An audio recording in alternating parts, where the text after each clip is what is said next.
Hey everybody, it's Brian. I'm a physical therapist, and today I'm going to show you a nice balance exercise called a stepping drill. So this is a little tougher of an exercise, but it's a really effective exercise when you're trying to reincorporate balance into your program.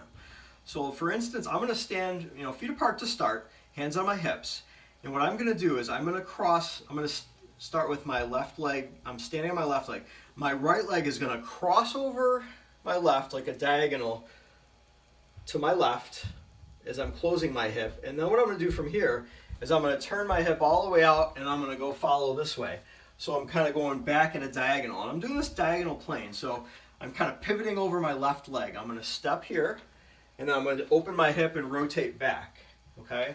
So a couple ways you can do this. One is you can keep your head still if you don't have neck or dizzy issues. If you're trying to work on reintegrating some neck movement or some proprioception input for your neck and head, you can turn your head as you're turning the leg. So it's a nice little transition, and again, you might need a little support to start initially.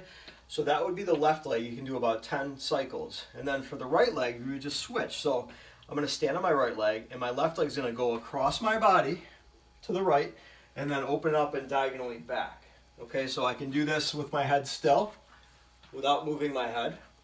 Or I can do it with moving my head.